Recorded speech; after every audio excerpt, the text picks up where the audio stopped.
దేవునికి మహిమ కలుగును గాక. అపోస్తుల కార్యాలు 7వ అధ్యాయం 59 నుంచి 60 వచనాలు.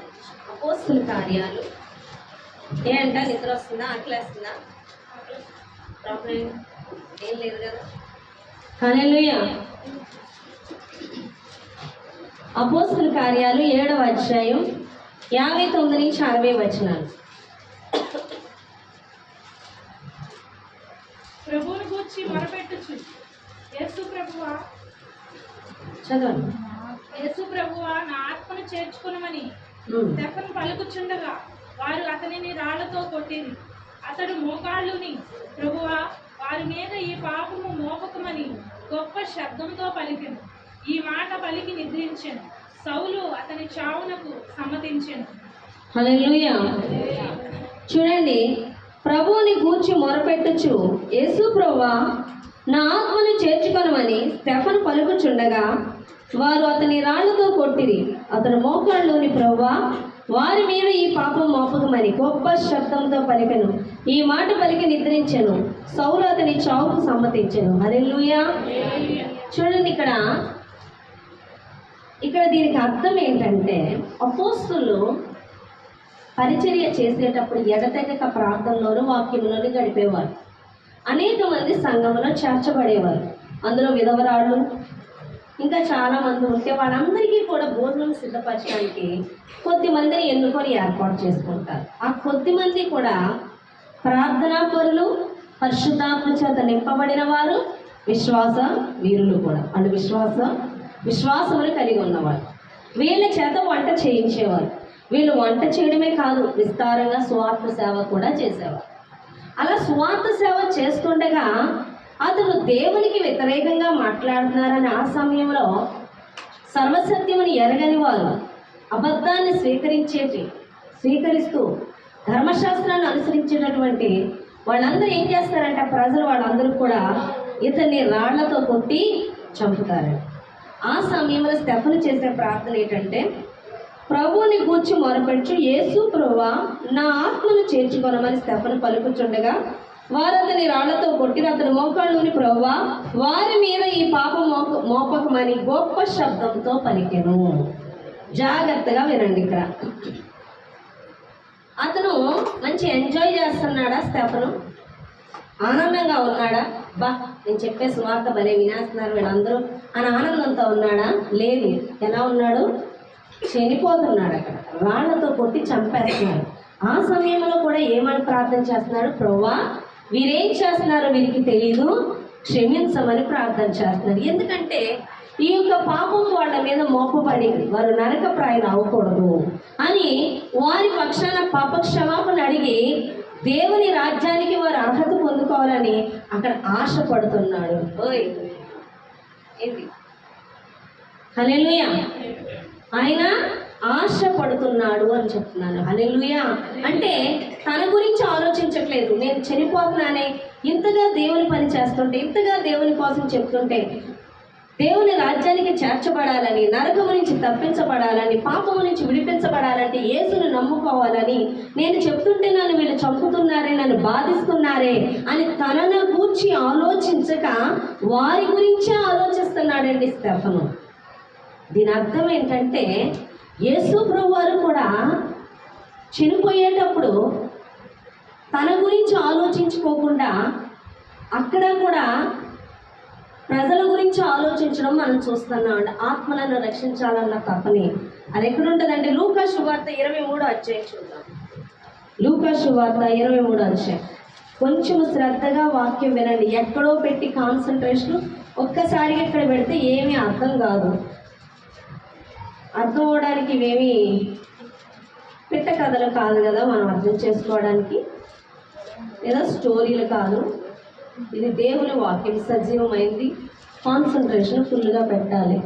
ఎక్కడో ఆలోచించుకుంటూ చర్చిలో కూర్చున్నామన్న తలంపు మాత్రం ఇక్కడ పెట్టొద్దు. వచ్చే ప్రతి మాట దేవునిది, చాలా విలువైంది. లూకా సువార్త 23వ అధ్యాయం 39 నుంచి 43 వచనాలు చూసినట్లయితే నేను చదువుతాను.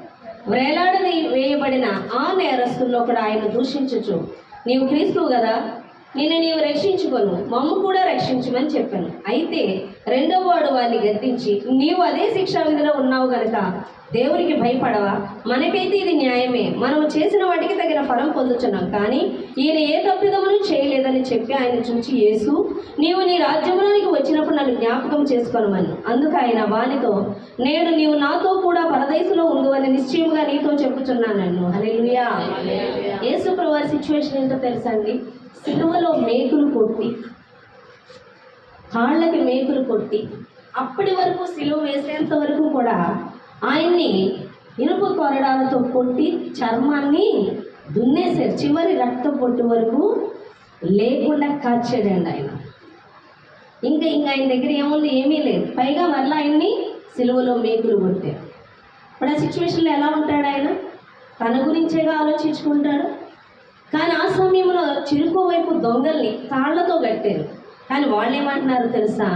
వాళ్ళ బాధ భరించలేక అందులో ఒక దొంగ అంటున్నాడు, నువ్వు క్రీస్తు అంటున్నారుగా, నువ్వు కాపాడుకొని మమ్మల్ని కూడా కాపాడు అని అంటుంటే, వేరొక దొంగ అంటున్నాడు, మనము చేసిన తప్పుదారికి ఇది న్యాయమే, కానీ ఏ తప్పు చేయని అతను శిక్ష అనుభవిస్తున్నాడు. కాబట్టి అది అతనికి పడకూడదు ఆ శిక్షని. ప్రభువా, నీ రాజ్యంలో వెళ్ళినప్పుడు నన్ను జ్ఞాపకం చేసుకో అనుభూతికి యేసు ప్రభువారు, నీవు నాతో పాటు నేడు పరదేశంలో ఉంటావు అని యేసు ప్రభువారు మాట్లాడుతున్నారు. అక్కడ నా బతుకు నా చావే నేను చేస్తుంటే మధ్యలో మీరేంటి అనే మాట మాట్లాడట్లేదు. అక్కడ కూడా తన యొక్క మరణములో కూడా ఆత్మలను దేవుని రాజ్యానికి చేర్చాలన్న తపనే కలిగి ఉన్నాడు యేసయ్య. యేసయ్య మరణిస్తున్న గడిలో కూడా ఆయన దాని రాజ్యంలోనికి ఆత్మలను చేర్చుకున్న విధంగానే ఉన్నాడు, కానీ తన గురించి ఆలోచించలేదు. ఈరోజు దేవుడు చెప్పే స్వార్థ ఏంటంటే, స్వార్థము స్వయము ఉన్నవాళ్ళు దేవుని చేత దీవించబడలేదు. ఈరోజు మందిరానికి వస్తున్న ప్రతి ఒక్కరూ స్వార్థాపేక్షలై మందిరానికి వస్తున్నారు. దేవుని యొద్దకు వచ్చేవాళ్ళు కూడా స్వార్థంతో కూడే దేవుని యొద్దకు వస్తున్నారు.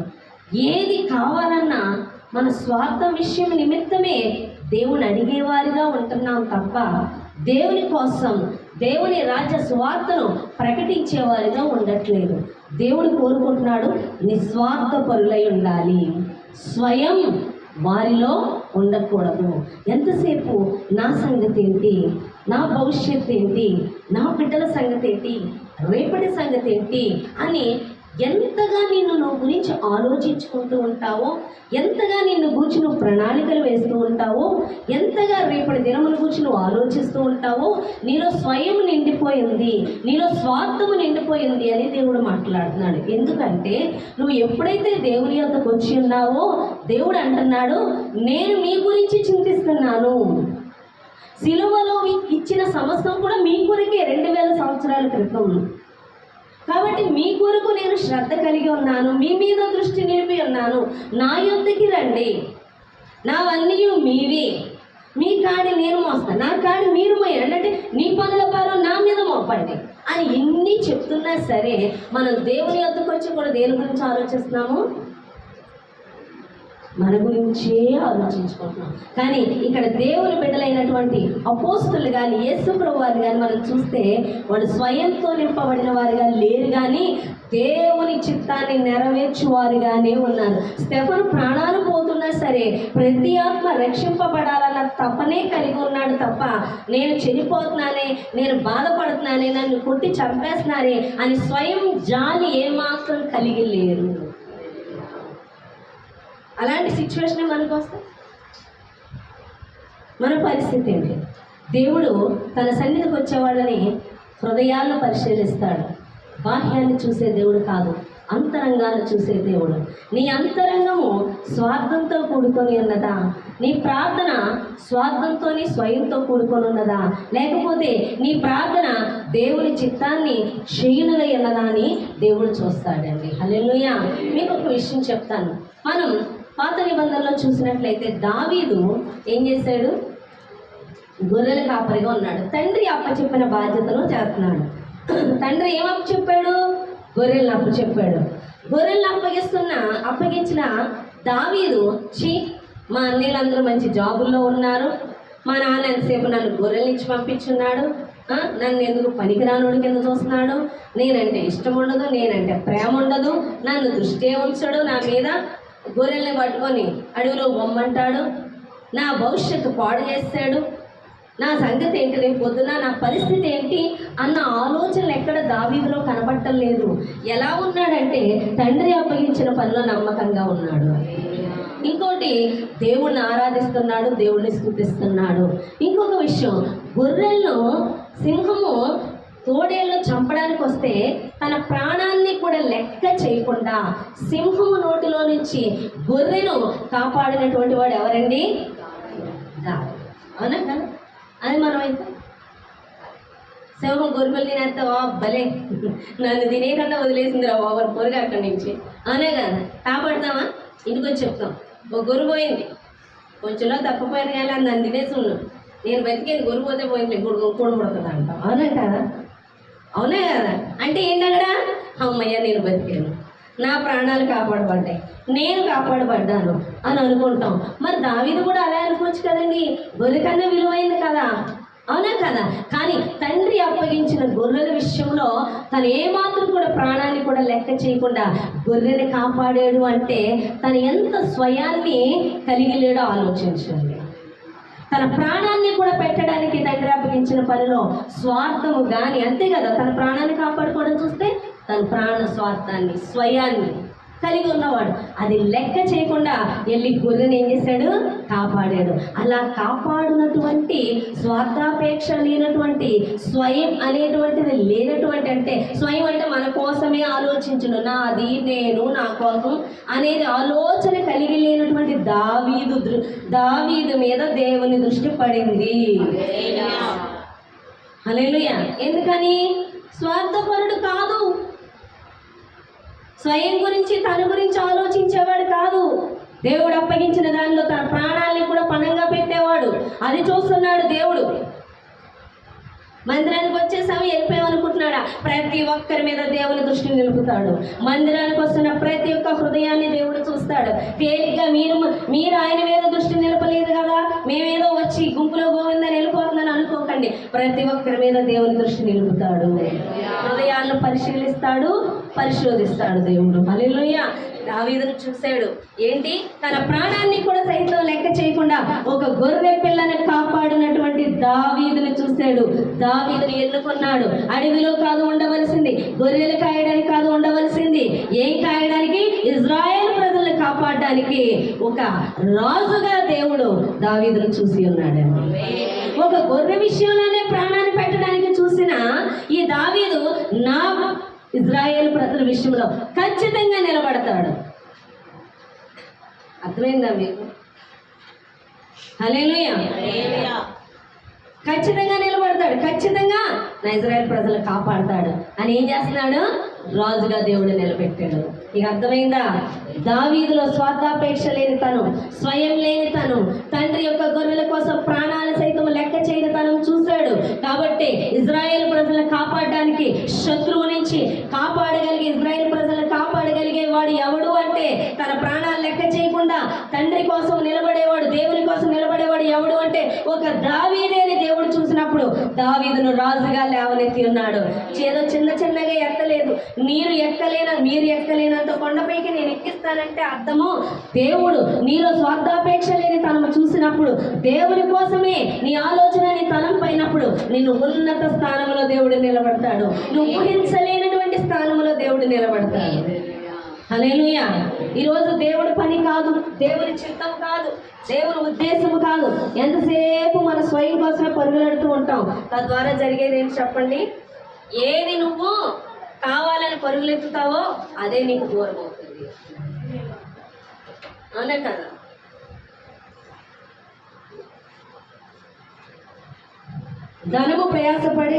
ధనము సంపాదించా ప్రయాసపడుతుంది, నీకు దూరం అవుతుందని దేవుడు మాట్లాడుతున్నాడు. అవునా కదా? ధనము సంపాదించ ప్రయాసపడుతుంది. ఎప్పుడైతే దాని నిమిత్తం నువ్వు ఆలోచన చేస్తావో వెంటనే నీ అదరించకపోతుంది. హల్లెలూయా. నువ్వు దేవుని యొద్దకు వచ్చినప్పుడు నీ గురించి ఆయన ఆలోచిస్తున్నాడు. నువ్వు ఆయన్ని నమ్మినట్లయితే నీ పరిస్థితి అంతటిని ఆయనకు అప్పగించు. నువ్వు చేయవలసింది ఆయన చిత్తమైన ఉద్దేశము నెరవేర్చాలి. నీ తలంపులన్నీ నీతోని, నీ కుటుంబంతోని, నీ కుటుంబ పరిస్థితులతోని, నీ చుట్టూ ఉన్న వారితో కాదు నిండవలసింది. నీ తలంపులన్నీ ఎవరితో నింపబడాలి? దేవునితో నింపబడాలి. దేవుని యొక్క ఉద్దేశాలతో నింపబడాలి. దేవుని చిత్తం ఏమైనదో దాని నిమిత్తమో నింపబడాలి అని దేవుడు మాట్లాడుతున్నాడు. హల్లెలూయా. ఇంకా చూద్దాం, చూడండి. మత్తయి అపోస్తుల కార్యాలు 16వ అధ్యాయం 25 నుంచి 34 వచనం. అపోస్తుల కార్యాలు 16వ అధ్యాయం 25 నుంచి 34 వచనం. అయితే మధ్యరాత్రి వేళ పౌలును సిలాయు దేవునికి ప్రార్థించు కీర్తనలు గట్టిగా చదవాలి. పాడుచుండిరి. ఖైదీలు విలుచుండిరి. అప్పుడు అకస్మాత్తుగా మహా భూకంపము కలిగెను. చెరసాల పునాదులు అదిరెను. వెంటనే తలుపులన్నీ తెరుచుకొనెను. అందరి బంధకములు ఊడెను. అంతలో చెరసాల నాయకుడు మేలుకొని చెరసాల తలుపులన్నీ తెరిచి ఉండుట చూచి ఖైదీలు పారిపోయి కత్తి దూసి తను తాను చంపుకొని పోయెను. అప్పుడు పౌలు, నీవు ఏ హానియు చూడండి చాలమ్మా. అయితే మధ్యరాత్రి వేళ పౌలును సీలయు దేవునికి ప్రార్థించు కీర్తనలు పాడుచుండిరి, ఖైదీలు విలుచుండిరి. అప్పుడు అకస్మాత్తుగా మహాభూకంపము కలిగెను. చెరసాల పునాదులు అదిరేను. వెంటనే తలుపులన్నీ తెరుచుకొను. అందరి బంధకములు ఊడెను. అంతలో చెరసాల నాయకుడు మేలుకొని చెరసాల తలుపులన్నీ తెరిచుండుట చూచి ఖైదీలు పారిపోయారనుకొని కత్తి దూసి తను చంపుకొని పోయాను. హల్లెలూయా. ఈ పౌలు సీలలు ఎక్కడున్నారు అంటే ఖైదీలు వేయబడ్డారంటే. ఎందుకు ఖైదీ వేయబడ్డారు, ఎందుకు చెరసాల్లోకి వెళ్ళారంటే మనం దాని ముందు చూసినట్లయితే 16వ అధ్యాయం 16వ వచనములో చూడండి, నేను చదువుతాను. మేము ప్రార్థనా స్థలములకు వెళ్ళి ఉండగా దెయ్యము పట్టినదై సోది చెప్పుట చేత తన యజమానులకు బహు లాభము సంపాదించుతున్న ఒక చిన్నది మాకు ఎదురుగా వచ్చెను. ఆమె పౌలును మమ్మును వెంబడించి, ఈ మనుష్యులు సర్వోన్నతుడైన దేవుని దాసులు, వీరు మీకు రక్షణ మార్గం ప్రచురించు వారై ఉన్నారని కేకలు వేసి చెప్పాను. ఆమె ఇలాగా అనేక దినములు చేయిచుండెను కనుక పౌలు వ్యాకులపడి దాని వైపు తిరిగి, నీవు ఈమెను వదిలిపోమని యేసుక్రీస్తు నామమున ఆజ్ఞాపించుతున్నానని ఆ దెయ్యముతో చెప్పిన వెంటనే అది ఆమెను వదిలిపోయాను. వీళ్ళని జైల్లో ఎందుకు పెట్టారంట? పౌలు శీలను చెప్పండి. పూతోను అనే దెయ్యం పట్టిందంట. ఆ దెయ్యం పట్టిన స్త్రీని కొంతమంది తమ స్వలాభానికి డబ్బులు సంపాదించుకోవడానికి వాడుకుంటున్నారంట. అనే కదా దెయ్యాలు మీదకి వస్తాయి తెలుసా మీకు? ఏ దెయ్యాలు? చచ్చిన వాళ్ళు కాదు, పడిపోయిన వాళ్ళు. మా మామ తాత వచ్చిందని కంగారు పడవద్దు. ఎవరమ్మా అంటే మీ తాతని మీ మామని చెప్తాము, మా తాత మామ వచ్చేసిందని బట్టలు పెట్టాడు అనే కదా ఏ చేస్తుంటారు. ఆ మామ వచ్చిన కూర తినాలని ఉంది అనే కదా. చనిపోయిన వాళ్ళు రారు, మరి ఎవరు వస్తారు అంటే పడిపోయిన దేవదూతలు వస్తాయి. వచ్చి ఏం చెప్తున్నాయంట? సోది చెప్పేవాళ్ళ మీదకి అనే కదా. ఒకసారి మా వీధిలోకి ఆవిడ సోది చెప్పడానికి వచ్చింది, పిలుస్తుంది. మనం ఎవరి వినడానికి చెవి కోసుకుంటాం? దేవుడి స్వరంగా, దెయ్యాల స్వరాలే మనకి ఎక్కువ కావాలి.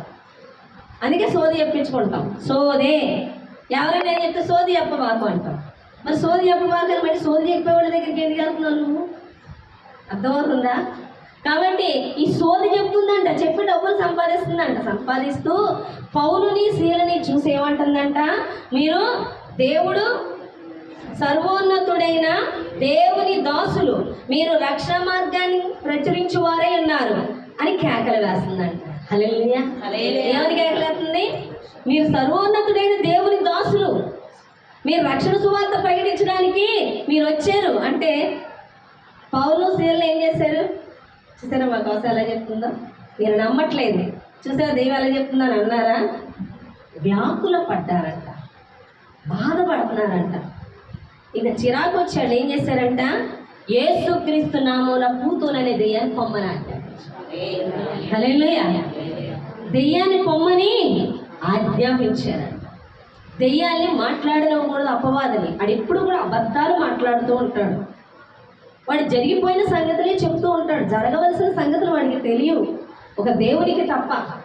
మన ఫ్యూచర్ దేవుడు చూస్తున్నాడు కానీ వాడు జరిగిపోయిన సంగతులు 4 చెప్పి నేను పడగొడతాడు అంతే. నువ్వెవరి దగ్గరికన్నా వెళ్ళావనుకో, ఏదో చేయి చూపించుకోవడానికి ఏ సోదరుల దగ్గరకో అని కదా ఒక్కొక్కరికి. ఈ మధ్య క్రైస్తవులకి కూడా పలానా పాస్టర్ దగ్గరికి వెళ్తే పేర్లో పెట్టి చెప్పేస్తాడంట, గదిలోకి వెళ్ళిపోతాడంట, ఆత్మ వచ్చేస్తుందంట వాళ్ళ మీదకి, వాళ్ళు చెప్పేస్తారంట. అలా ఎక్కడ బైబిల్లో లేదు. మీదకి వచ్చేయడం, చెప్పేయడం, మనకి తెలియకుండా ఊగిపోయి చెప్పేయడాలు, నువ్వు పలానా విషయం నన్ను వచ్చి అడగడం, నేను ప్రేయర్లో పెట్టి నీకు చెప్పడం, నువ్వు నాకు డబ్బులు ఇచ్చాడు. ఇలాంటి బోధలు ఉన్నాయి. అవన్నీ కూడా అపవాదం నుంచి వచ్చే మాటలు. హల్లెలూయా. అర్థమవుతుందా? సాతాను అదే చెప్తుంది. ఏమని? వీళ్ళు దేవుని దాసులు, దేవుని సువార్త ప్రకటించడానికి వచ్చారు. అది తెలుసు అందరికీ. ఇవి చెప్పాలా? చెప్తుంటే ఏమనుకుంటున్నారు? ఇదిగో చూడండి, ఇది కూడా చెప్తుంది. మేము నిజంగా అందుకే వచ్చాను వాళ్ళు నమ్మిస్తున్నారా? వ్యాకుల పడి దాన్ని నోరు మూయించారు. యేసు ప్రభువు వారు కూడా ఊరు వెళ్ళినప్పుడు అలాగే సేనా దెయ్యాలు పట్టిన వ్యక్తి వచ్చి, నువ్వు సర్వోన్నతుడైన దేవుని కుమారుడివి, మా సమయం ఇంకా రాలేదు, అప్పుడే ఎందుకు వచ్చి నోరు మూయి అని చెప్పి దాన్ని బంధించాడు. కానీ చూసావా, నేను దేవుని కుమారుడు అని చెప్తున్న సాతాను వినండి అని చెప్పాడా? మొన్న ఒక పాస్టర్ అలాగే ఒక ఆయన ఏం చేస్తున్నారు, సాతాను దెయ్యం మీద కొత్తది ఊగిపోతూ వస్తుంది, దెయ్యాల ప్రదర్శన ఎక్కువైపోతుంది, తీసుకొత్తది ఊగుతూ ఉంటే చెప్పు ఇక్కడ దేవుడు ఉన్నాడా లేదా అంటే ఉన్నాడు అని చెప్తుంది. నీకు తెలియదా ఉంటాడని? దెయ్యించారు చెప్పించి నమ్మించాలా? అంటే దెయ్యాల స్వరాలు నువ్వు కూడా ఏమని చెప్తున్నా? దెయ్యాన్ని నోరు మూయించమంటున్నాడు. దెయ్యాన్ని మాట్లాడకూడదు, దెయ్యం మాటలు పలకూడదు, దేవుని మాట పలకాలి. అది క్షేమకరం. దెయ్యాన్ని ఎక్కువ మాట్లాడించి వింతగా వినక్కర్లొద్దు. నువ్వు నమ్మట్లేదు, దెయ్యం మాటలు నమ్ముతున్నావు కానీ దేవుడి మాటలు నమ్మట్లేదు అన్నమాట.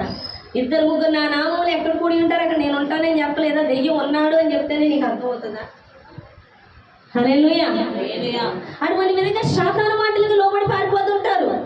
దేవుడు బైబిల్లో మాట్లాడి అని దేవుడే మాట్లాడి ఇది నమ్మరు. ఏదైనా మీటింగ్ జరిగితే అక్కడ దెయ్యాల మీదకి వచ్చేస్తుందంటే ఆయన వదిలేస్తున్నాడంట, దెయ్యాలు మాట్లాడుతున్నాయంట. నీకు దెయ్యాల స్వరాలు కావాలా, దేవుని స్వరం కావాలా? దెయ్యం స్వరం నేను నరకానికి తీసుకెళ్తుంది, దేవుని స్వరం నేను సర్వశిక్షణలోకి తీసుకెళ్తుంది. ఎంతమందికి అర్థమైంది?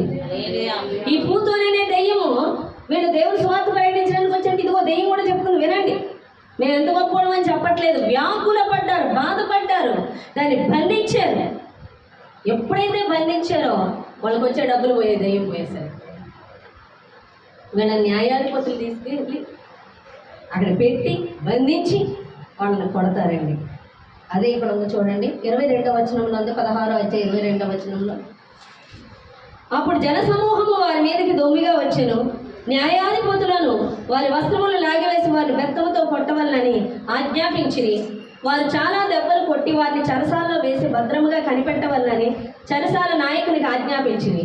అతడు అటు ఆజ్ఞను పొంది వారి లోపల చెరసాలలో త్రోసి వారి కాళ్లకు వండ వేసి బిగించాను. అయితే మధ్యరాత్రి వేళ పౌలు శీలయు దేవునికి ప్రార్థించు కీర్తనలు పాడుచుండరి. హల్లెలూయా. వాళ్ళకి ఏమన్నా పొలమాలు వేసారు ఏంటండి స్తుతించి పాటలు పాడడానికి? బెత్తాలు తీసుకొని చెత్త కొట్టేశారంట. కొట్టేసి వాళ్ళని కట్టేసి జైల్లో పడేశారు. అప్పుడు వస్తుంది మనకి కన్నీటి ప్రార్థన. దేనికోసం అంటే, ప్రభువా నీ కోసమే కదా ప్రభువా, ఎంత కొట్టారో చూడు ప్రభువా, నీకు కనికరం లేదా? నీ పని కోసమే కదా ప్రభువా వచ్చాను, ఎందుకు నన్ను ఇంత బాధపడు? ఇప్పుడు ఏదో ఒక మిరాకిల్ చేసేయి, ఏదో ఒక అద్భుతం చేసేయి. నన్ను జైల్లో పెట్టారు కాబట్టి వాళ్ళు ఏదో ఒకటి చేసేయి, అవునే కదా? ఇటువంటి ప్రార్థనలు వస్తాయి కానీ స్తుతించి ఆరాధిస్తామా? ఎందుకు ఆరాధించలేమంటే స్వయంలో బంధించుంటే ఆరాధించలేము. నీ కోసం ఏడుస్తున్నావు అంటే నన్ను అనే బాధ కలిగి ఉంటాం. మనం బాప్తిసం తీసుకున్నాం, రక్షణ తీసుకున్నాం అంటే అర్థం ఏంటో తెలుసా?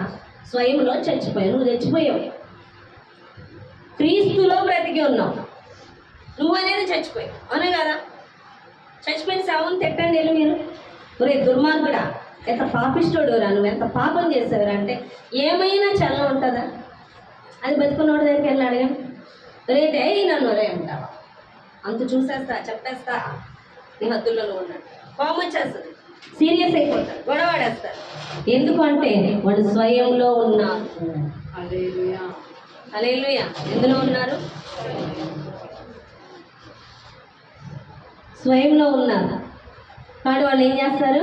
బ్రతికున్నారు కాబట్టి కోపం వస్తుంది. చచ్చిన వాళ్ళకి నువ్వు ఎప్పుడైతే రక్షణ తీసుకున్నావో నువ్వు మరణించి క్రీస్తులో బ్రతికినట్లు లెక్క, నువ్వు ఆ మరణానుభవం గుండా నడుస్తున్నట్లు లెక్క.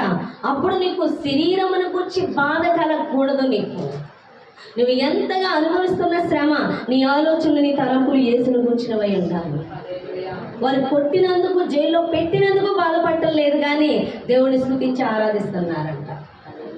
వెంటనే భూకంపములాగా వచ్చి ఆ చెరసాల గోడలు పగిలిపోయి ఆ గేట్లు ఊడిపోతే తర్వాత చూసేసరికి నాయకుడికి ఏం అర్థం కాలే. అమ్మో ఇవన్నీ కూలిపోయి, ఈ గేట్లు పడిపోయి, ఈ ఖైదీలంతా వెళ్ళిపోయి ఉంటారు, ఇప్పుడు నన్ను చంపేస్తారని ముందుగానే తను చంపేసుకోవడానికి కత్తి దూసాడంట. దూసి పొడుచుకోబోయాడంట. వెంటనే పౌలు అక్కడ ఉండి మాట్లాడుతున్నాడు. ఏమని అంటే చూడండి, అంతలో చెరసాల నాయకుడు మేలుకొని చెరసాల తలుపులన్నీ తెరిచి ఉండటం చూచి ఖైదీలు పారిపోయి అనుకొని కత్తి దూసి తను తాను చంపుకొనబోయాను. అప్పుడు పౌలు, నీవు ఏ హానియో చేసుకొనవద్దు, మేమందరము ఇక్కడనే ఉన్నాము బిగ్గరగా చెప్పాను. తలుపులు మనల్ని ఎవరన్నా బంధిస్తే తలుపులు తెరుచుకున్నాయి అనుకోండి, ముందు వెనక చూస్తామా? పొరిగి బతుకుంటే బొరుసాకన్నా తిరిగి బతుకుతామని. ఎవరన్నా ఉన్నారా లేదా తలుపులు తీయడం ధర్మ, ఇక్కడ ఉంటే చంపేస్తారని పారిపోవడమే పని చేస్తాం. తలుపులు తీస్తే అంత సింపుల్గా కూర్చుంటామా? ఏంటి చెప్పండి? ఎందుకంటే భయం, ప్రాణ భయం, శరీర భయం, స్వయంలో ఉన్న భయం. కానీ పౌలు శీలలో అలాగే ఉన్నారంట. ఉండి నువ్వు ఏ హానియో చేసుకోవద్దు, మేమందరం ఇక్కడే ఉన్నాము. వింటున్నారా? హల్లెలూయా. మీరు ఏ హానియో చేసుకోవద్దు, మేము ఇక్కడే ఉన్నాం. నేను అర్థమవుతుందా నేను చెప్పే వాక్యం? బోరు పడుతుందా? వాక్యం బోరు పడుతుందండి, నేను ఎవడ కాపాడలేదు. హల్లెలూయా. మేము ఇక్కడే ఉన్నాం, చచ్చిపోవద్దు. ఒకళ్ళు చెప్తే బోరు పడుతుంది, ఏం నేను చెప్తే బోరు పడుతుంది ఏంటి? సాగదీస్తున్నాను ఏమన్నా? మామూలుగా మనకున్న కంటెంట్ చెప్పుకొని వెళ్ళిపోతున్నాను. మధ్యలో పెట్టగలలు చేర్చేంత క్రియేటివిటీ నా దగ్గర లేదు. హల్లెలూయా. ఉన్నదన్నట్టే చెప్తాను. దేవునికి స్తోత్రం. కానీ చచ్చిపోవద్దయ్యా బాబు, మేము ఇక్కడే ఉన్నాం అని చెప్తే వచ్చి ఏమంటున్నాడో చూడండి. ఆ చెరసాల నాయకుడు ఏమంటున్నాడు తెలుసా? అతడు దీపము తెమ్మని లోపలికి వచ్చి వణుకుచు పౌలును శీలకును సాగిలపడి వారిని వెలుపలికి తీసుకొని వచ్చి, అయ్యలారా, రక్షణ పొందుటకు నేనేమి చేయవలను? ఏమడిగాడు? నేను కూడా దేవుణ్ణి నమ్ముకుంటా, రక్షణ పొందుకోవాలంటే నేనేం చేయాలి? హల్లెలూయా. వాళ్ళు ఏమన్నా స్వార్థ చెప్పారు అతనికి? వాళ్ళు చేసిందల్లా స్తుతి చేస్తున్నారు, ఆరాధన చేస్తున్నారు. తాము కలిగిన శ్రమను బట్టి వారిని గూర్చి ఆలోచించక వారు సంతోషంతో దేవుని స్తుతించి ఆరాధిస్తుంటే చెరసాల తలుపులు పగిలిపోవడమే కాదు, ఆ నాయకుడు నేను రక్షణ తీసుకోవాలంటే ఏం చేయాలి? ఇంకేం చెప్తున్నారు తెలుసా? అందుకు వారి ప్రభువైన యేసునందు విశ్వాసం ఉంచుము, అప్పుడు నీవును నీ ఇంటి వారిని రక్షణ పొందుదని చెప్పి అతనికి అతని ఇంటినున్న వారందరికీ దేవుని వాక్యం బోధించింది. రాత్రి ఆ గడియలోనే అతడు వారిని తీసుకొని వచ్చి వారి గాయములు కడిగాను. వెంటనే అతడు అతని ఇంటి వారి అందరినీ బాప్తిసం పొంది మరియు అతడు వారిని ఇంటికి తోడుకొని వచ్చి భోజనం పెట్టి దేవుని యందు విశ్వాసం ఉంచిన వాడే తన ఇంటి వారందరితో కూడా ఆనందించాను. అయ్యో ప్రభువా, శ్రమలో నుంచి మమ్మల్ని విడిపించని అనట్లేదు, కానీ ఆ శ్రమలో వారు కలిగిన గాయాలను గూర్చి ఆలోచించక, వారు కలిగిన శ్రమను గూర్చి ఏడవక, కన్నీరు కార్చక దేవుని స్తుతిస్తూ ఉంటే చెరసాల నాయకుడి యొక్క కుటుంబానికి రక్షణ కలిగింది. అతను వాళ్ళకి పరిచర్య చేశాడు. వాళ్ళ గాయములను కట్టగలిగేంటి? వాళ్ళ గాయములు ఏమనుంది? వాళ్ళ గాయములను కడిగాడు. హల్లెలూయా. దేవునికి స్తోత్రం. ప్రియమిత్రులారా, ఈ దినమున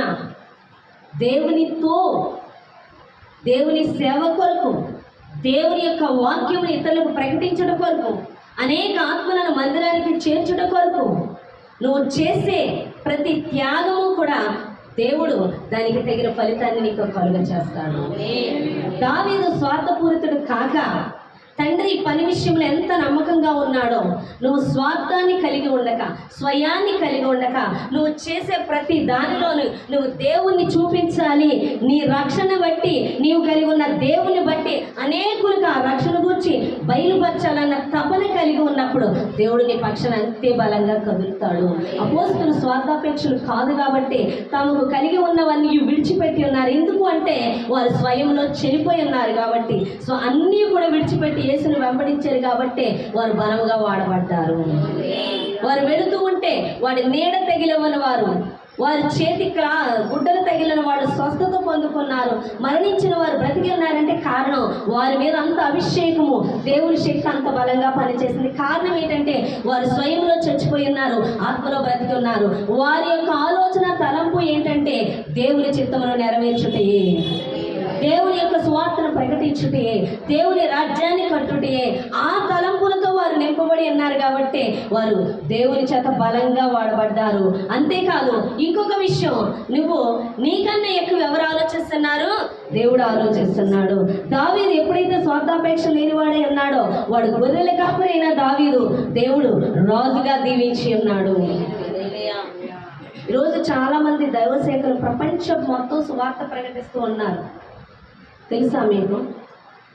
ప్రపంచాలు తిరిగి సువార్త ప్రకటిస్తున్నారు. గొప్ప గొప్ప సేవకులుగా వాడబడుతున్నారు. వారి ద్వారా అద్భుతాలు, ఆశ్చర్యాలు జరుగుతాయి. కారణం ఏంటి అంటే వాళ్ళు నీకన్నా గొప్పవాళ్ళని కాదు, వారు స్వయంలో చచ్చిపోయిన వాళ్ళు, స్వార్థాపేక్ష లేనివారు.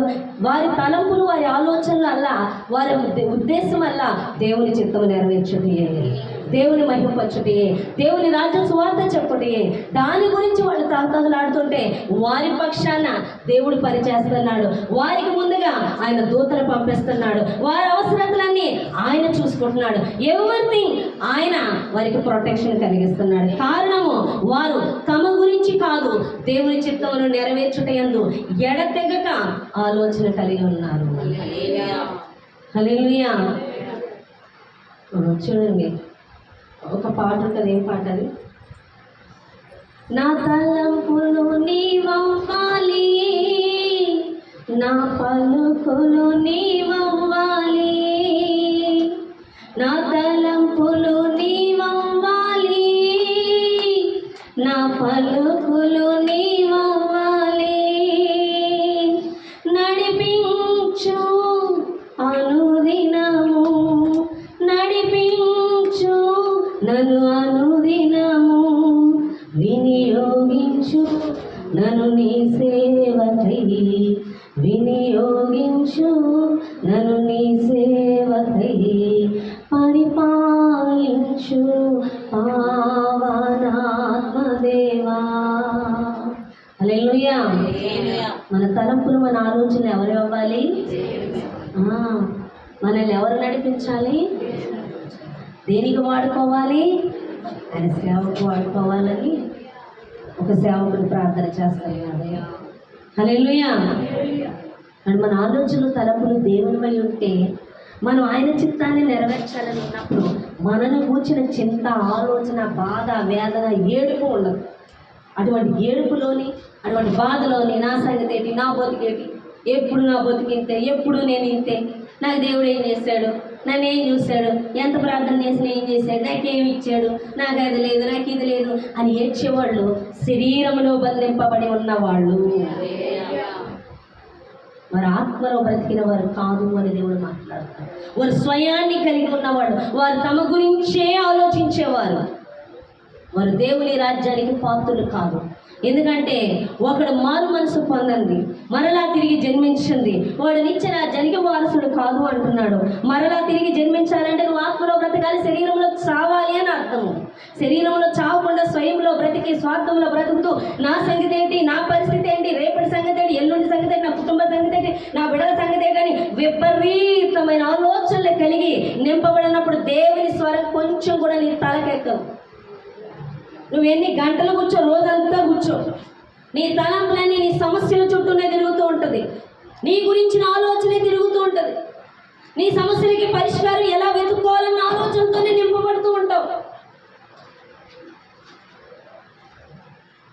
దేవుడికి అవకాశం నువ్వే ఇవ్వు. నీ సమస్యలు నువ్వే బంధించేసుకుంటావు. నీ సమస్యలు చేద్దాం, నీ సమస్యలకు విడుదల ఇవ్వకుండా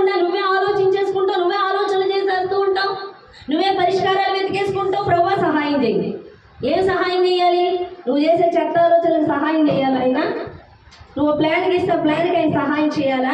నువ్వు ప్లానింగ్స్ గీసే వ్యక్తివా? నువ్వు ఆలోచన చెప్పే వ్యక్తివా దేవునికి? నీ ఆలోచనలు నేల మట్టికే, ఆయన ఆలోచనలు ఆకాశం అంత ఉన్నతమైనవి. నీ కోసం ఆయన ప్రణాళిక వేయని, నువ్వు వేసేసుకొని దాన్ని దీవించమనుకు. నువ్వు వేసే ప్రణాళిక నేల మట్టిగా ఉంటుంది. ఆయన ఎంత ఎత్తైనా తీసుకెళ్ళగలిగిన ప్రణాళిక నీ మీద వేయగలడు. బహుశా దావీదు ప్రణాళిక వేసుకుంటే గొర్రెల కాపరిగానే ఉన్నాడు, ఇంకొంచెం ఎక్కువ వేసుకొచ్చేమో. కానీ దావీదు, దేవుని యొక్క ప్రణాళిక దావీదు మీద ఒక రాజుని చూస్తున్నాడు దేవుడు. ఈరోజు నీ తలంపులతో, నీ ఆలోచనలతో, నీ ప్లానింగ్స్తో నువ్వే బంధించేసుకొని, దేవా నన్ను దీవించంటే బయటికి రా. ముందు నీ ఆలోచన నుంచి బయటికి రా, నీ భయాల నుంచి బయటికి రా, నీ ప్లానింగ్స్ బయటికి రా. నీ ప్లానింగ్స్ నుంచి, నీ సొంత ఆలోచన, నీ సొంత ప్రయాస, నీ సొంత ఇష్టాలు, నువ్వు అనుకున్నది చేసేయడం నుంచి బయటికి రా. నువ్వు దేవుని ఉద్దేశాలు నెరవేర్చాలనుకున్నావు. వారు ఆలోచన ఏమీ చేయలేదు, సువార్త ఒకటే ప్రకటించారు. బంధింపబడినప్పుడు ఆరాధన చేస్తున్నారు, కాసేపు ప్రార్థనలో కనిపెట్టలేదు. ప్రభువా ఏంటి మరి ఈ సువార్త ప్రకటించడానికి వచ్చు, మరి ఏంటి ఇలా బంధింపబడిపోయాం, నెక్స్ట్ ఏంటి అని అడిగారా? లేదు, స్తుతించారు దేవుణ్ణి. నెక్స్ట్ సంగతి వాళ్ళకి అక్కర్లొద్దు. ఎందుకని? వారు ప్రకటించే దేవుణ్ణి వాళ్ళు నమ్మి ఉన్నారు. ఆయన ఎంత గొప్పవాడు, ఏ పరిస్థితి నుంచి అయినా విడిపించగలడు, ఆయన నమ్మదగిన వాడు అని వాళ్ళు నమ్మారు. దేవుని ఉద్దేశం ఏంటో, దేవుని చిత్తం ఏంటో చేసుకెళ్తున్నారు. జరిగింది ఏంటంటే బంధింపబడ్డారు, కానీ వారు స్తుతించి ఆరాధించారు. కానీ ఇదిగో ఇలా చెయ్యి, మమ్మల్ని ఇక్కడి నుంచి తప్పించు అని సలహాలు, సూచనలు ఆయనకి ఇవ్వలేదు. దేవుడు వెంటనే చెరసాల ఆ గేట్లు పగలగొట్టాడు. ఆశ్చర్యకరంగా నాయకుడికి విడుదల కలిగింది. మరి విడిపించబడినట్లుగా మనం చూస్తున్నాం. హల్లెలూయా. కాబట్టి ఇప్పుడు వీళ్ళారా, రోజు స్వయంతో అనేక మంది నింపబడిపోయి వాళ్ళ గురించి ఆలోచించుకుంటూ దేవుడు ఏం చెప్తున్నాడు మన స్వరాన్ని వినగలిగే చెవులుగా లేకుండా హృదయం నిండా స్వయం, నేను, నా సంగతి, నా పరిస్థితి, నా ఇంటి పరిస్థితులు, నా చుట్టూ పరిస్థితులు ఏమో దేవునికి, దేవుని చేతిలో పెట్టం. అవునే కదా? 5 రొట్టెలు 2 చేపలు దేవుని చేతిలో పెట్టారు. ఎవరి దగ్గరైనా ఉన్నాయా అని అడిగారు. వాళ్ళ దగ్గర ఉన్నంతసేపు అవి ఎలా ఉన్నాయి? ఎలా ఉన్నాయండి? 5 రొట్టెలు 2 చేపలే. ఎప్పుడు ఆయన చేతిలో పెట్టేకేమయ్యాయి? 5,000 మందికి ఆహారం అయ్యింది. అవునే కదా? అవునా కదా? మరి నువ్వు ఆహారం అవ్వాలంటే, నువ్వు ఆశీర్వదింపబడాలంటే, నువ్వు అనేక మందికి ఆశీర్వాదకరంగా మలచబడాలంటే ఏం చేయాలి? ఆయన చేతికి అప్పగించుకోవాలి. నీ సమస్యలు ఆయన చేతికి అప్పగించు, నీ ఆలోచనలు ఆయన చేతిలో పెట్టు. నువ్వు చేయవలసింది ఆయన చిత్తం ఏంటో, ఆయన ఉద్దేశం ఏంటో, ఆయన ఏం చేయమంటున్నాడు, ఆయన ఎందుకు వరకు పిలుచుకొని ఉన్నాడు, భూదిగంతం వరకు సాక్షిగా ఉండమన్నాడు, ఆయన సువార్తను ప్రకటించమన్నాడు. సాక్షిగా అంటే ఆయన బైబిల్లో ఏ ప్రేమనైతే చూపించమంటున్నాడు, ఏ నిస్వార్థతనైతే కలిగి ఉండమన్నాడు, ఎలా అయితే సహాయం చేయమంటున్నాడో, ఎలాగ ప్రాణాన్ని సైతం ఆయన ఆలోచించకుండా మన కోసం ప్రాణం పెట్టి ఉన్నాడు. అట్టి రీతిగానే నిన్ను నీవు దేవునికి సజీవ యాగంగా సమర్పించుకొని ఇతరులకి సహాయం చేసేటటువంటి వ్యక్తిగా, దేవుని చూపించే వ్యక్తిగా నువ్వు మలచబడాలని దేవుని ఆశ. ఎటువంటి ఆలోచన కలిగి ఉంటున్నావో దాన్ని బట్టి దేవుని సన్నిధి నీతో వస్తుంది. మోషే తనతోని, తన కుటుంబంతో, తన పిల్లలతో ఉన్నప్పుడు దేవుడి సన్నిధి ఎక్కడికి వెళ్తే అక్కడ గొర్రెలు గేయడానికి వెళ్తే గట్ట వచ్చినట్టుగా లేదు. ఎప్పుడైతే దావీదు ఇజ్రాయెల్ మోషే ఇజ్రాయెల్ ప్రజలు విడిపించడానికి వెళ్ళాడు, దేవుడి సన్నిధి ఆయనతో వచ్చి అద్భుతాలు, ఆశ్చర్యాలు చేయడం మొదలు. తన ఆలోచనతో నింపబడుతున్నప్పుడు చూస్తున్నాడు అంతే, దేవుడు కదిలినట్టుగా లేడు. కానీ ఎప్పుడైతే దేవుడి చిత్తాన్ని చేయడానికి బయలుదేరి ఉన్నాడో, ఫరోయే భయపడేటటువంటి విధంగా మోషే పక్షాన్ని, ఇజ్రాయెల్ పక్షాన్ని ఉన్నది మామూలు దేవుడు కాదు, సర్వశక్తిమంతుడని ఎరిగేలాగా దేవుడు అక్కడ కార్యం చేశాడు. ఎప్పుడు అంటే తన ఆలోచన చేత నింపబడక దేవుని చిత్తము నెరవేర్చడానికి బయలుదేరినప్పుడు తన పక్షాన దేవుడు బయలుదేరి ఉన్నాడు. అంతవరకు బ్రతికింది మోషే తన కోసమేమో కానీ ఇప్పటి నుంచి బ్రతికేది మోషే ఇజ్రాయేల్ ప్రజల పట్ల దేవుని చిత్తమును నెరవేర్చడానికి బ్రతికి ఉన్నాడు. హల్లెలూయా. అర్థమైందా? నీ కోసం, నీ స్వార్థం కోసం, నీ స్వయం కోసం నువ్వు బ్రతకక్కర్లొద్దు. నువ్వు ఎప్పుడైతే దేవుని యొద్దకు వచ్చి ఉన్నావో నీ గురించి ఆయన ఆలోచిస్తున్నాడు, ఆయన చింతిస్తున్నాడు. ఏ రోజైనా దేవుని కోసం ఆలోచించావా? నన్ను దేవుని యొద్దకు నడిపించాడు, నాకు రక్షణ ఇప్పించాడు, నాకు వాక్యం ఎంతగా చెప్తున్నాడు, నా పనులు ఆయన నన్ను ఆశీర్వదిస్తానంటున్నాడు, అది ఆయన చేస్తానంటున్నాడు. నేనేం చేయాలి, నేను ఎలా చేయాలి, ఏం చేయమని నాతో మాట్లాడుతున్నాడు అని ఆయన స్వరాన్ని వినాలన్న ఆలోచనలు నీకు వచ్చాయా? రావు. నీ బుర్రనేట ఏం నింపుకుంటావు అంటే నేను కూర్చో ఆలోచనలు నింపుకుంటావు. స్వయంలో నువ్వు బ్రతుకున్నంతసేపు దేవుడు కార్యం చేయడు. స్వార్థంతో నీ గురించి ఎక్కువ ఆలోచన చేస్తూ ఉంటే దేవుడు పని చేయడు. ప్రతి క్షణం ఆలోచించవలసింది, నేను దేవుని కోసం ఏం చేయాలి, ఏం చేయాలి ప్రభు. అప్పుడు దేవుని శక్తి చూస్తావు, అప్పుడు దేవుడి కథనం ఏంటో చూస్తావు, అప్పుడు దేవుని ఆశీర్వాదం ఏంటో చూస్తావు. చాలా మంది చక్కగా చెప్పమంటే వాళ్ళ సాక్ష్యాలు, వాళ్ళ బాధలు భలే చక్కగా చెప్తారు. సిచ్యువేషన్ అప్పుడే జరిగింది వివరించినట్టుగా వివరిస్తారు. నేనైతే వివరించలేను. నా శ్రమలంటే, ఒక విశ్వాసిగా ఉండడానికి ఎన్ని శ్రమలు మీకు వచ్చాయి అంటే, ఆత్మను రక్షించడానికి సిద్ధపడుతున్నప్పుడు నాకెన్ని శ్రమలు వచ్చి ఉంటాయి ఆలోచించండి. ఒక ఆర్థిక పరంగానే కాదు, ఒక ఆరోగ్య పరంగానే కాదు, ఒక చుట్టుపక్కలే కాదు, ఒక భర్త నుంచే కాదు, భర్త కుటుంబస్తుల నుంచే కాదు, లోకము నుంచే కాదు, వైపు నుంచి ఒకేసారి శ్రమ. అది ఒక రోజు కాదు, 2 రోజులు కాదు. చూసి చూసి అలిసిపోయాను. ఎప్పుడు విడుదల వస్తుంది, ఎప్పుడు విడుదల వస్తుంది, ఈ రోజా ఈ రోజా ఈ రోజా ఈ రోజా. తర్వాత తెలిసింది ఏ రోజు కాదు అని. నువ్వు చేస్తూ ఉంటే సంఘం బ్రతుకుతూ ఉంటుందని దేవుడు మాట్లాడాడు. ఎందుకు ఈ రోజా అంటానంటే, స్వయంలో బ్రతుకున్నాను. ఆ శ్రమ, బాధ,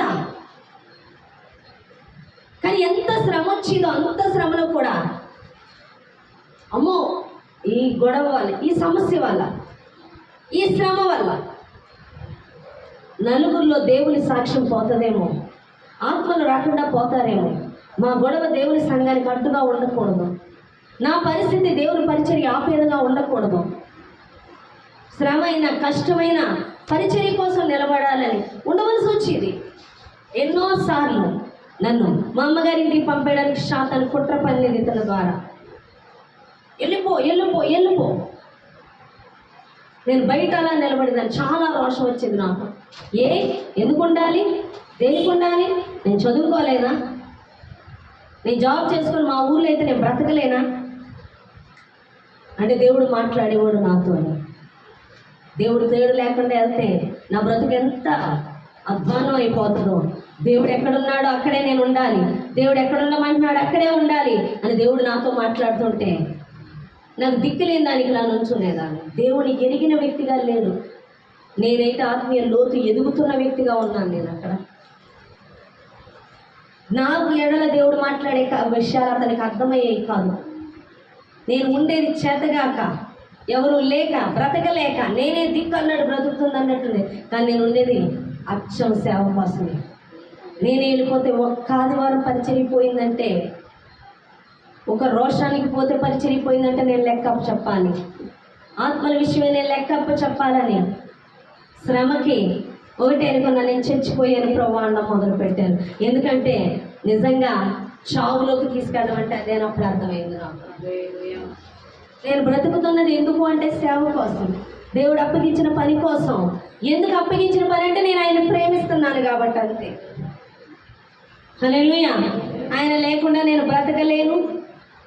సమస్తము ఆయన తెలుసు కాబట్టి, ఆయన రాజ్యానికి చేరాలంటే ఆయనతోనే ఉండాలి, ఆయన రాజ్యం కావాలి, మరి ముఖ్యంగా ఆయన కావాలి. ఆయన ప్రేమిస్తున్నాను కాబట్టి ఆయన చిత్తాన్ని చేయాలి. ఆయన అప్పగించిన పని నమ్మకంగా చేయాలి, అపనమ్మకస్తులు అలా ఉండకూడదు.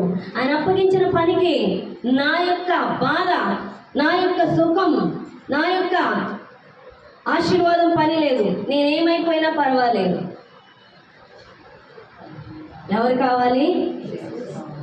ఆయన పని నాకు అప్పగించి ఉన్నాడు, నన్ను నమ్మాడు, నాకు అప్పగించాడు. అది ధన్యత, అది ఎంతో గొప్ప ధన్యత అని నేను తలంచి ఉన్నాను కాబట్టి నేను లోబడి ఉన్నాను. దానికి శక్తి, బలమును ఆయన్ని అనుగ్రహించమని అడిగి ఉన్నాను. హల్లెలూయా, హల్లెలూయా. కాబట్టి ఆ బాధను చెప్పండి మర్చిపోయాను. ఎందుకంటే ఆ శ్రమ కలుగుతున్నప్పుడు నేను ఆలోచించేది పరిచర్య గురించి ఆలోచించేదాన్ని. కొంచెం కూడా పరిచర్య ఏమీ అవ్వకూడదు, దాన్ని కాపాడుకోవాలన్న తపనే ఎక్కువ ఉండేది. కానీ నా శ్రమల గురించి ఎక్కువ ఆలోచన చేసేదాన్ని కాదు, దాని గురించి చింతించేదాన్ని కాదు. ఒకవేళ నాకు శ్రమ వచ్చినప్పుడు ఒక 5 నిమిషాలు ఏడ్చినా పక్కనట్టు, ఈ శ్రమ నాకు ఆశీర్వాదమే, ముందు దేవుని పని ఏంటో కూడా అన్న విధంగా నా మైండ్ వెంటనే డైవర్ట్ చేసుకునేదాన్ని. ఆర్థిక ఇబ్బందులు వచ్చినా నా దేవుడు చూసుకుంటాడు. అన్నీ బాగుంటే పరిచర్య చేయడం కాదు, శ్రమలో ఉన్నప్పుడు పరిచర్య చేయాలి. వాళ్ళు స్వార్థ ఎక్కడ ప్రకటించారు? వాళ్ళు చెరసాల్లో ఉన్నప్పుడు దేవుని స్తుతించారు, ఆత్మల విడుదల వచ్చింది. మనం శ్రమలు పడుతుంటే ఆత్మలకు స్వార్థ చెప్పలేమనుకుంటారు. నువ్వు దేవుని నిమిత్తము దేవునికి లోబడి శ్రమలో ఉన్నప్పుడు నీ చుట్టూ ఉన్న వారందరికీ వెలుగుగా మార్చబడతామని దేవుడు మాట్లాడారు. అనేక ఆత్మలకు విడుదల కలు. అమ్మో, నువ్వు స్వయంలో నిండిపోయి శ్రమలకు భయపడిపోయి వాటికి భయపడిపోయి వాటి నుంచి విడుదల ఇచ్చి ఉన్నాడని ఎరుగక, ఎప్పుడో నిన్ను ఆశీర్వదించి ఉన్నాడని ఎరుగక నిన్ను కూర్చి ఆలోచిస్తూ ఉంటే నీకు ఇచ్చిన ఆశీర్వాదము పొందుకోలేవు, దేవుని రాజ్యాన్ని కట్టలేవని దేవుడు మాట్లాడుతున్నాడు. ఎంతమందికి అర్థమైంది నేను చెప్పింది? అర్థమవుతుందా? హల్లెలూయా. కాబట్టి ఈరోజు స్వయంలో నింపబడి ఉంటే దేవుని స్వరాన్ని వినలేవు, దేవుని చిత్తాన్ని నెరవేర్చలేవు, దేవుడు నీకు దాచి ఉంచిన ఆశీర్వాదాలు కూడా పొందుకోలేవు. స్వయము స్వార్థము విడిచిపెట్టు. నిన్ను కూర్చుని ఆ తలంపులు, నా సంగతి ఏంటి, నా ఆలోచనలు ఏంటి, నా విషయం ఏంటని ప్లానింగ్ సాపేయి. ప్రతి ప్లానింగ్ నీ ఎడలు దేవుని వేయి. ఎంతెత్తు తీసుకెళ్తాడో తీసుకెళ్ళగలడు ఆయన. నువ్వు చేయవలసింది ఆయన చిత్తం ఏంటి, ఆయన ఉద్దేశం ఏంటి, ఆయన కోసం నేనేం చేయాలి, ఆయన కొరకు సాక్షిగా నేను ఎలా నిలబడాలి, ఎలాగ స్వార్థ ప్రకటించాలి, ఎలాగ ఆత్మను నడిపించాలి అన్న తపన నీవు కలిగి ఉంటే నీకు అవసరమైన ప్రతి ఈవని దేవుడు నీకు ముందుగా పెడతాడు. డిస్టర్బ్ అవనివ్వడు దేవుడు. హల్లెలూయా. అపోస్తుల సంఘంలోకి అనేక మంది చేర్చబడుతూ ఉంటే వారందరినీ పోషించడానికి అపోస్తులు సంపాదిస్తున్నారా? దేవుడే కార్యం చేస్తున్నాడు అక్కడ. హల్లెలూయా. అలాగే నిన్ను వచ్చి, నీ ఇంటిని వచ్చి, నీ కుటుంబానికి వచ్చి, నీ బిడ్డలకు వచ్చి నీ గురించి చింత నువ్వు కలిగి ఉంటే స్వయంలో బంధింపబడి ఉన్నావు, స్వార్థంతో నింపబడి ఉన్నావు. రోజు నిన్ను గురించి నీకు కోపం వస్తుంది, బాధ కలుగుతుంది, వేదన వస్తుంది, దుఃఖం కలుగుతుంది, అనేక హావభావాలు నువ్వు వ్యక్తం చేస్తున్నావంటే ఇంకా నువ్వు స్వయంలో బతుకుందామని దేవుడు మాట్లాడుతున్నాడు. అవునా కాదు? అలా చిన్నగ బాధ అయితే స్వార్థ చెప్పినప్పుడు ఏం చేస్తావు చెప్పండి మనం అయితే? అందుకే అతిగా ఎక్కువ ఎక్కడికి వెళ్ళకూడదు. జరిగిందిగా, అయ్యిందిగా, కొద్ది రోజులు టాటా బై బై, మళ్ళీ అన్న పరిస్థితులు బాగుంటే అప్పుడు వస్తాం అంటారు. అవునా కదా? అంత చిత్త కొట్టినా సరే వాళ్ళు చెరసాల్లో వాళ్ళు ఏం చేస్తున్నారు? దేవుని స్తుతిస్తారు. స్వార్థ పని ఆపలేదు. ఏది మనల్ని ఆపకూడదు, ఏ ఆర్థిక ఇబ్బంది ఆపకూడదు, ఏ పరిస్థితి నేను ఆపకూడదు. అవి ఆపుతున్నాయా? నువ్వు స్వయంలో బ్రతికున్నావు, స్వార్థంతో నింపబడి ఉన్నావు. నిన్ను గూర్చిన నీ కుటుంబమును నీ కోసం ఆలోచనతో బంధింపబడిపోయి ఉన్నావు. అనక హల్లెలూయా. ఈరోజు చాలా మంది చూడండి, ఎవరైనా ఒక వ్యక్తి చనిపోయాడు అనుకో, ఆ వ్యక్తి గురించి ఆలోచించే కన్నా ఆ వ్యక్తి లేకపోతే నేను బతకలేను, ఆ వ్యక్తి లేకపోతే రేపటి నుంచి నేను ఎలా బతకగలను, నా పరిస్థితి ఏంటి అని ఏడ్చేవాళ్ళు ఉంటారు. అంటే ఇక్కడ కూడా స్వార్థమే, అవునా కదా? ఆ వ్యక్తి లేకపోతే బ్రతకలేము, ఆ వ్యక్తి సంపాదించకపోతే ఇప్పుడు సంపాదన లేదు, లేదా ఆ వ్యక్తి గుర్తొస్తున్నాడు, ఎందుకంటే ఆ వ్యక్తి ఉంటే నువ్వు సంతోషంగా ఉంటావు. ఇక్కడ కూడా నీ స్వార్థమే. అంత స్వార్థాపేక్షలై ఉంటారు. నిజంగా దేవుళ్ళు నిద్రించారనుకోండి, దేవుళ్ళు ఎదిగి ఏడవనవసరం లేదు, సంతోషించాలి. ఎందుకంటే చక్కగా ఇక్కడ భూమి మీద అనుభవించే కన్నా పరలోక రాజ్యానికి వెళ్తున్నారు, దేవుడితో ఉంటారు, చక్కగా ఆయన సన్నిధిలో గడుపుతారు. ఏడటం ఎందుకు? దేవుని బిడ్డ ఆత్మలో చనిపోయినప్పుడు ఏడవనవసరం లేదు, సంతోషించాలి. నీకన్నా ముందే వెళ్తున్నాడు పరలోక రాజ్యం.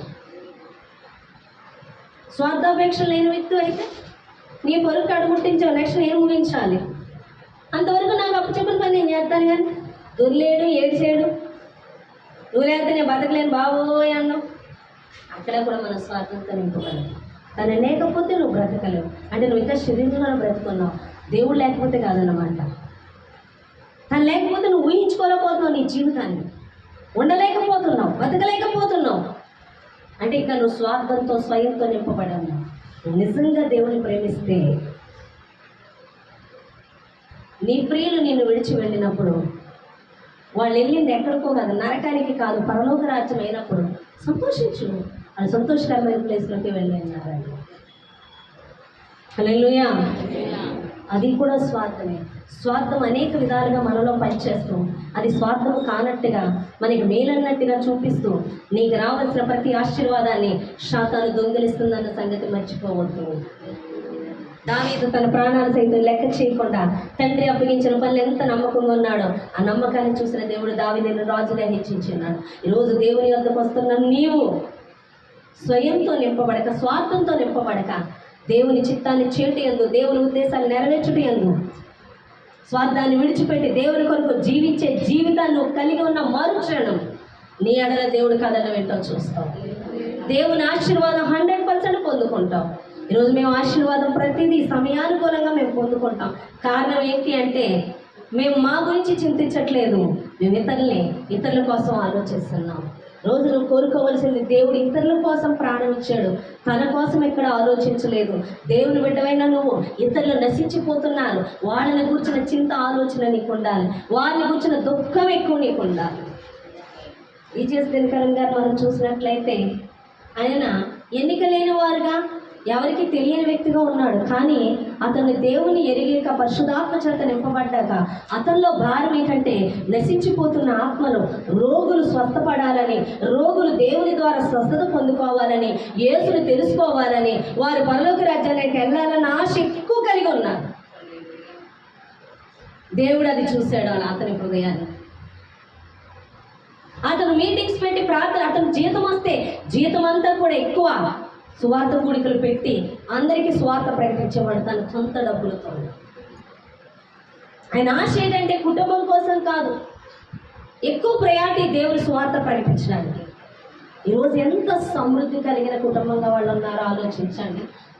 దేవుని కోసం ఆయన ఎంత విస్తారంగా విత్తాడో అంత విస్తారంగా ఇప్పుడు ఉంది. జీతం తెచ్చిందల్లా కూడా సువార్త పెట్టడం, దానికి అయ్యే ఖర్చు ఆ జీతం పెట్టాడు. సువార్త ప్రకటించడం ఎన్ని ఆయన ఆశ ఏంటంటే అందరూ స్వస్థతలు పొందుకోవాలని. ఆయన మీటింగ్స్కి వెళ్ళిన అందరూ స్వస్థతలే, ఎక్కువ స్వస్థతలు పొందుకునేవారు. యేసుప్రభు వారి మీద విశ్వాసం చేసే నమ్ముకునేవారు. రోజు చెన్నైలో జీసస్ కాల్స్ అనేది పెద్ద మినిస్ట్రీ అయిపోయింది. ఎంతో బహుగా ఆశ్చర్యపో, ఆయన పెట్టిందల్లా జీతం తెచ్చిపెడితే వాళ్ళు అడుగు తినేవాళ్ళు అయ్యారా? బహుగా దీవించబడ్డది. ఎందుకంటే అతను ప్రతి విత్తనం దేవుని పొలంలో విత్తుతున్నాడు, విస్తారమైన పంట పోసుకున్నారు. మనం దేవుని పొలాల్లో విత్తు, ఎవడైనా ఇంత తాయితు తెస్తే జ్వరం తగ్గిపోద్దంటే చాలు, 5,000 ఖర్చు పెట్టేద్దాం, 10,000 ఖర్చు పెట్టాం. నిజంగా స్వస్థ ఇచ్చిన దేవుని ఎదుగు మాత్రం రూపాయి కూడా ఇవ్వదు. అమ్మో ఇంకేమన్నా ఉందా అలాంటి పిచ్చి మాటలు నమ్మి శాతాను చేతిలో పెడతాం తప్ప దేవుని చేతిలో పెట్టాం.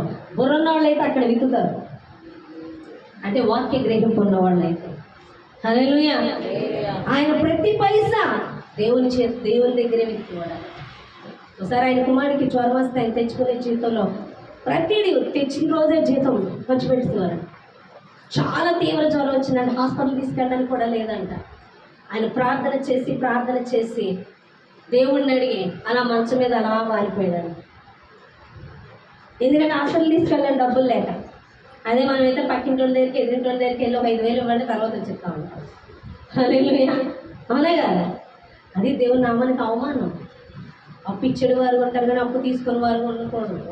అప్పు తీసుకుని వారుగా మనం ఉండకూడదు. త్వరగా మనుషుల్ని అడిగేయకూడదు. పక్కింటి వాళ్ళు ఎదురింటి వాళ్ళు నేను పరిచయకు వచ్చిన కానీ ఇప్పటి వరకు కూడా దేవుడిని అడగడం తప్ప ఒక 10 రూపాయలు చేయి బదులు ఇవ్వండి, ఒక 20 రూపాయలు ఇవ్వండి అని చేతిలో రూపాయి లేకపోయినా అలాగే ఉండేదాన్ని. అవసరం కోసం ప్రార్థన చేయి బదులు వాళ్ళ చేతిలో డబ్బులు ఆడుతూ ఉంటాయి, నువ్వు నేను తర్వాత పెడతానంట. అవునా కాదా? మరి దినకరంగా జీతం వస్తుంది ఇవ్వండి అని అడిగారా? ప్రార్థన చేస్తున్నారు. దేవుడు మాట్లాడాడు, దినకరన్ వెళ్ళి బీరువాలో నువ్వు సొలుగు తీసి చూడు అని మాట్లాడుతుంటే వెళ్ళి సొలుగు తీస్తే సీల్డ్ నోట్లు కట్టి ఎంత ఉందని ఆయన అడుగుతున్నారని వాళ్ళ భార్యను పిలిచి, ఇవెక్కడి ఈ డబ్బులు, ఇవెక్కడి నేను ఎప్పుడైనా ఇచ్చాను నీకంటే నాకు ఇవ్వలేదు, నేను పెట్టలేదని. దేవుడు సీల్డ్ నోట్లు ఇచ్చాడు. నీకు ఏదన్నా సమస్య కలగగానే మనుషుల యొద్ద కాదు పరిగెట్టవలసింది, దేవుని సన్నిధిలో. దేవుణ్ణి అడుగు, అడుగుడి మీకు ఇవ్వండి, అడుగు ప్రతివాడు పొందుకుంటాడన్న నమ్మకం లేదా నీకు? మరి ఎందుకు వస్తుంది దేవుడి దగ్గరికి? హల్లెలూయా. దేవుణ్ణి అడగాలి, ఖచ్చితంగా దేవుడు కార్యం చేస్తాడు. హల్లెలూయా. ఆయన ప్రతి పైసా కూడా పరిచర్యకి విత్తినప్పుడు దేవుడు ఏం చేశాడు? సీడ్ నోట్లు. అంతేనా? ఆయన ఎంత గొప్పగా ధనవంతుల వరుసలో నిలబెట్టారు. అంత గొప్పగా దేవుడు నుంచి, ఎందుకంటే ప్రతిదీ దేవుని పొలంలో విత్తారు. ఆయన ఆలోచన ఏంటంటే దేవుని సువార్త ప్రకటించాలని, దాని కొరకు ప్రతి పైసా సమకూర్చాలని. వాళ్ళ కుటుంబాన్ని దేవుడు బహుగా ఆశీర్వదించాడు, వదిలేశాడు. వాళ్ళ కుటుంబాన్ని దీవెనకరంగా ఉంచాడు. నువ్వెంతగా నీ కుటుంబం కోసం, నువ్వు ఎంతగా నీ ఆర్థిక పరిస్థితుల కోసం, నువ్వెంతగా దేనికోసం నువ్వు ఎంతగా ఆలోచిస్తావో అందులో అంతగా దిగజారిపోతావు. నువ్వు దేనికోసం ఎక్కువ ఆలోచిస్తావో ఆ పరిస్థితుల్లో దిగజారిపోతావు. సొల్యూషన్ దొరకదు. నువ్వు ఏదైతే దేవుని చేతిలో పెడతావో అప్పుడు అందులో విడుదల, ఆశీర్వాదం చూస్తావు. హల్లెలూయా. నువ్వు ఎంతగా ఆలోచిస్తున్నావో అంతగా పరిస్థితులు ఇంకా కూరుకుపోతావు. ఆ పరిస్థితి నువ్వు ఆలోచించక, నువ్వు చేతుల్లోకి తీసుకోక దేవునికి అప్పగిస్తావో అంతగా విడుదల పొందుతావు అని దేవుడు మాట్లాడుతున్నాడు. ఎంతమందికి అర్థమైంది? హల్లెలూయా. నువ్వు ఆలోచిస్తున్నావు అంటే స్వయంలోని స్వార్థంలోనే నింపబడి ఉన్నావు. అప్పగించి దేవుని పని చూస్తున్నావా? దేవుడు చెప్పింది చేస్తున్నావా? వాక్యం చదవమనే చెప్పాడో, నేను ప్రార్థన చేయమనే చెప్పాడో, నేను వాక్యం ఎడల శ్రద్ధ నేర్పని నీకేం చెప్పాడో దాని మీద శ్రద్ధ నిలిపి పరుగులాడుతున్నావా? ఏ పరిస్థితి అయితే నేను బాధపడుతుందో దాని విషయంలో విజయం దేవుడు నీకు అనుగ్రహిస్తాడు. హల్లెలూయా. కాబట్టి స్వార్థము, స్వయము దేవుని ఆశీర్వాదానికి అవి అడ్డు. నువ్వు స్వయంలోని స్వార్థంలో నువ్వు మరణిస్తే, నువ్వు చస్తే ఆత్మలో బ్రతుకుతావు. ఆత్మ ద్వారా దేవుడు బలంగా నీలో కార్యాలు చేయడానికి ఆయన కదులుతాడు. ఆయన శరీరంలో పనిచేయడు, ఆయన ఆత్మలో పనిచేస్తాడు. శరీరంలో శాతాన్ని పనిచేస్తుంది, ఆత్మలో ఆయన పనిచేసి నిన్ను దీవించాలంటే నువ్వు శరీరంలో చనిపోవాలి, స్వార్థంలో చనిపోవాలి, ఆశల్లో చనిపోవాలి, స్వయంలో చనిపోవాలి, సమస్తము దేవునికి అప్పగించాలి. నువ్వు అడిగిన దానికన్నా శ్రేష్టమైన ఇస్తాడు. నువ్వు ఆశ్చర్యపోతావు. నా అవసరత ముందే తెలుసుకొని దేవుడు ఇచ్చాడని ఆశ్చర్యపోతాం. అంత గొప్పగా దేవుడు నిన్ను ఆశీర్వదిస్తానని దేవుడు మాట్లాడతాను. కాబట్టి ప్రియబిడ్డ, అంతవరకు కూడా నువ్వు స్వయంలోనే బంధింపబడున్నావేమో. నా తలంపులు, నా ఆలోచనలు, నా ప్లానింగ్స్, నేనే చేసేయాలి, నేనే చెందియాలి, అన్ని బాధ్యతలు నేనే అన్నాను. ఒక్కొక్కరు అన్ని బాధ్యతలు ఎత్తిరేటేసుకుంటారు, వాళ్ళే పెద్ద చేసేయాలి. అది అహంకారం. అహంకారం దేవుడు ఏం చేస్తాడు? ఎదురిస్తాడు. అర్థమేంటో తెలుసా? ఏది చేయలేదు, నా వల్ల కాదు బాబోయ్ అని చేతులు ఎత్తే వరకు చూస్తూ ఉంటారు. ఇంకొకళ్ళన్నీ కూడా నేను చేసేగా ఎవరికి అప్పగించాలి? దేవునికి అప్పగించాలి. హల్లెలూయా. అప్పుడే విజయం చూస్తాను దేవుడు మాట్లాడుతున్నారు. ఈ చిన్న మాటలు దేవుడు దీవించి ఆశీర్వదించును గాక. ఆమేన్. ప్రార్థన చేద్దామండి. వాక్యం మీద ప్రార్థన.